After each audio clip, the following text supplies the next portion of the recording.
medicinal compound, most efficacious in every case.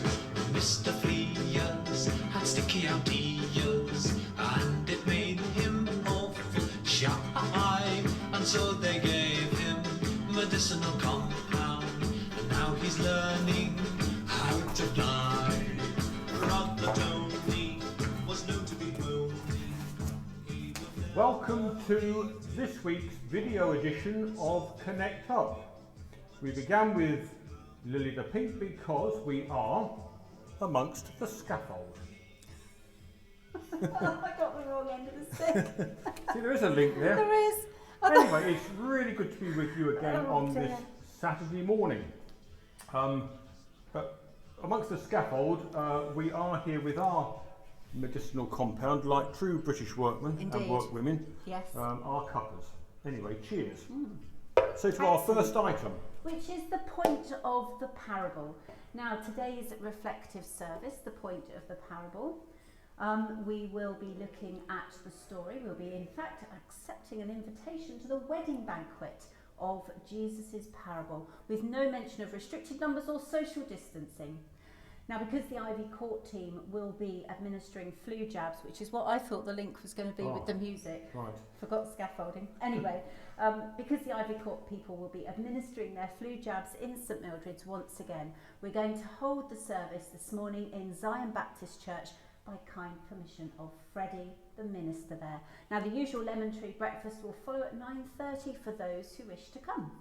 Good. What a great start to a Saturday. It certainly is. So Mildred's Harvest Thanksgiving tomorrow at 9:30. We will hold the second of the St Mildred's Harvest services, and this one is primarily for those whose last name begins with a letter between A and L in the alphabet.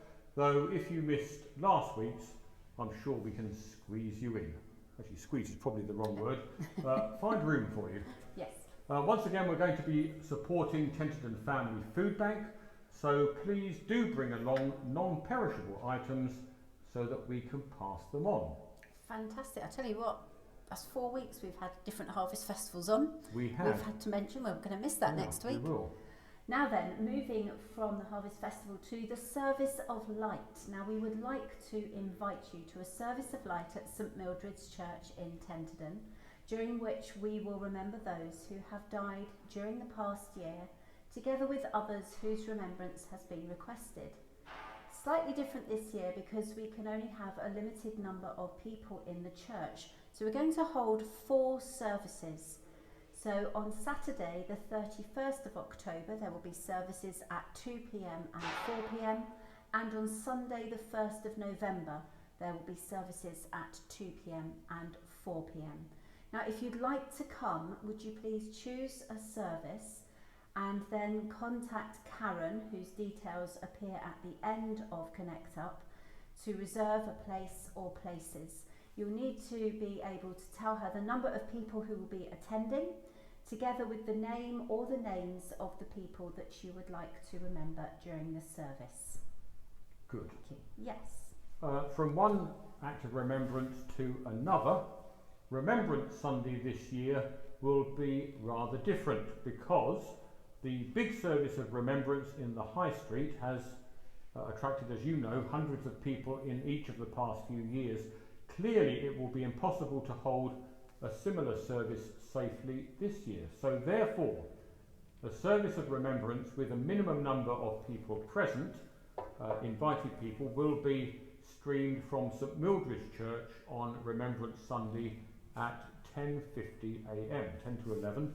You will be able to view the service via the church website, and we hope to stream a similar service on Remembrance Day itself, the 11th of November, again at 10 to 11. Now, an invitation-only service of remembrance will also be held at St Michael's Church on Remembrance Sunday at 3 p.m, and the congregation of St John's will mark Remembrance Sunday at their morning service on Remembrance Sunday. That's the 8th, isn't it? I think. The 8th this year, 8th of November. Yes.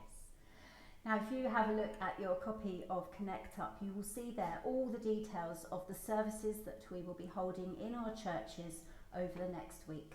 So you'll be able to find there the times of the service, the kind of service it is, and also the information as to where you can find services on the web. So please do take a look for details of all our worship in the benefice over the next week. Good. Worship in church and worship on the web. Now, so to events. Jack Gillard has asked us to publish some information about the gift day or gift days at Ebony Church down the hill from Tenterden. So today and tomorrow, today from 10 o'clock until 4 o'clock, and tomorrow from 11 o'clock until 4 o'clock, Ebony Church opposite Tenterden Garden Centre will be open to receive donations from all those who wish to see that lovely church remain in good condition. So if you're among them, just pop along, and there will be, we're told, also produce for sale. Fantastic. Now, continuing with the theme of 10 by 10, that's our online exploration of the Christian faith. The next 10 by 10 will be available on the website from Wednesday, and more information about what 10 by 10 is, if you don't know yet, can be found on Connect Up. So this week we will be looking at the church. The church generally. And exploring the history of scaffolding. Integral. Yeah, definitely. Yes, It goes with church. Right, from stained glass windows. No, it wasn't stained glass windows. No, it was 10 by 10. 10 by 10, I got confused there. Doesn't take much these days. From church, what was it, 10 by 10? It was 10 by 10, to yeah. Pew Flu. Now, as we mentioned a bit earlier, Ivy Court Surgery will be moving into St Mildred's to hold the second flu jab session.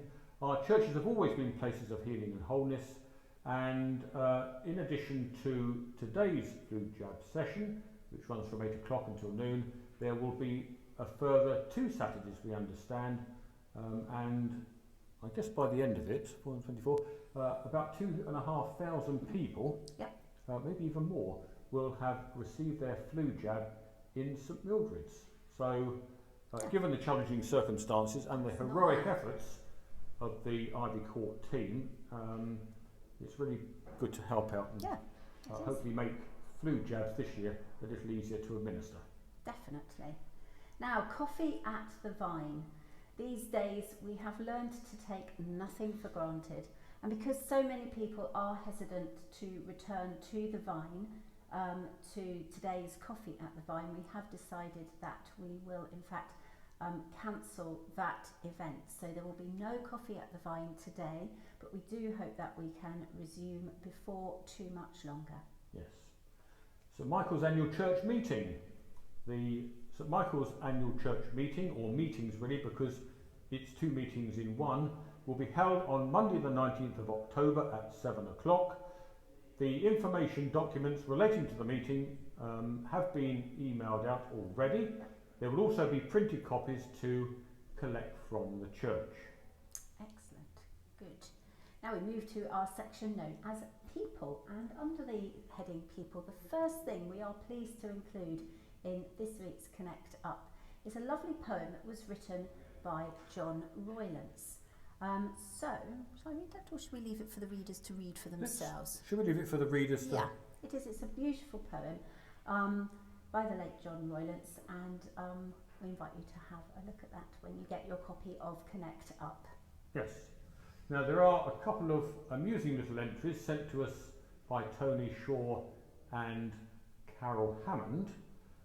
The latter entry under the heading Nominative Determinism. Now, nominative determinism, and that's twice I've managed to say it without stumbling, is the hypothesis that people tend to gravitate towards areas of work that fit their names. And in this week's Connect Up, there is a classic example of that. So thank you, Carol, for sending that photograph, and also Tony Shaw for his. One did make me laugh. It did. It did. I don't think either of us have gravitated towards something that reflects our name. Not really. No. No. Anyway, moving on to birthdays. This is truly the week to be born. We have a veritable feast of birthdays for you today. Now, do I need to? We might need to just move the tea a second. Should we do Yes. that? Do we know that the table is going to be in shot? I don't know, we don't know. If you'd like to, Oh, okay. I tell you what. Yes. You put the birthday cake Okay, you tell me if it's where in it needs shot. to go, and I will go to the other side of the camera just to check that Right, people this is- at home will be Okay. able to see it. If not, I'll have to hold it. Oh, now you can see the candles. There we go. That's okay. Just in case you haven't seen the cake, there's the cake, That's and we'll fine. put the candles on the top. Now, Yes. there are many birthdays to celebrate this week. So, here we go. First of all, our now traditional retrospective birthday. I've lit it already. Lit it. I have lit it already. This is for Ruth Gardner, who celebrated her birthday way back on October the 3rd. And in actual fact, we found out about it just after we'd gone to press, as it were, last week. So there we go. Happy birthday to Ruth. We hope you had a lovely day. Now, the celebratees this week, we start tomorrow with Sarah Crouch and Nick Hudd. There we are. They're going to be celebrating tomorrow. We don't think they're twins, but I can't think of a greater honour than to share a birthday with Nick Hudd. or Sarah. Or Sarah. So there we go. Then on Monday, another chorister other than Nick has a birthday, and that's Sue Goff. So happy birthday to Sue for Monday. Then on the 14th, we have Rosemary Chapman, who will be celebrating her birthday. And then last but definitely not least, on the 15th, we have Anne Cheeseman. Now I hope it's nothing too You don't flammable really around remember here. these in order. No. I'll try and scroll down very quickly. So we've got Ruth, Sarah, Nick, Rosemary. Rosemary, is that Rosemary next? Hold on. No, Sue. Sue, Rosemary, and Anne. Anne. Right. Oh. I'll tell you what, by the time we've remembered it, that will have burnt away. Here we go. Okay, are we ready? Ready? Happy Happy birthday to you. Happy birthday to you. Happy birthday, dear Ruth, Sarah, Nick, Sue, Rosemary and Anne. Yes. Happy birthday to you. There we go. That was alright, wasn't it? It's fair to say that Tenterden is going to be celebrating. I think Go on. it'll be interesting to see how many names Yeah. we can squeeze in before the fountain candle burns out. Probably double that number at least, I would think. Do you reckon? So one of these days. Okay. Yes. Yes. So. Okay. Various announcements. First, streaming from St Mildred's, and we have great news because the streaming equipment has now been installed, and we are in the next few days going to train or begin to train an enthusiastic team of people to operate it. We will then conduct some trial runs and hopefully be up and running in earnest at the beginning of November. Now, if anyone has any concerns at all about the implications of streaming our services, then we will be delighted to meet you and explain everything. So just get in touch and let us know. Fantastic. Now, gift aid. We have sent with today's Connect Up a couple of interesting articles about gift aid. Quite frankly, in these semi-lockdown days, anything to read is welcome. So do have a look and see how it affects you. And this is a good moment to pay tribute to all those who are administering the finances of our churches, because they are really doing quite a fantastic job. We have a wonderful team in our churches for that, and it is great. So thank you all very much. We salute them all. We do. Okay, now to Thought for the Week, and as you will know by now, Thought for the Week consists of a reading, in this case from Matthew's Gospel, and that's followed by a reflection upon the passage and a little prayer to go with it. Excellent. Good. Do you want to do and finally? Well, I can do an and finally. And finally, we are obviously always welcome to any contributions that you may have to Connect Up, anything you would like to share, any pictures or news items, photos, do get in touch and let us know. And just to And remember, Whoops. Lily's a bit keen. she's really keen. Is that your way of cutting me off? No, sorry. Been on a medicinal compound again. I'll Sorry. just finish that. If you don't want to receive anything, just let us know or unsubscribe from our list. It's really easy to do that. I thought this was I on think- pause, but clearly not. It's not, it's Is just it? okay. I think that is Right, it. well, So- have a lovely Saturday, everybody. Yes. And And a good week. thank you for listening and watching this morning. Thank you. Yeah, better Ready? as that. Have you got enough puff? Yeah. Go on then. Well done. the human rampage, for she invented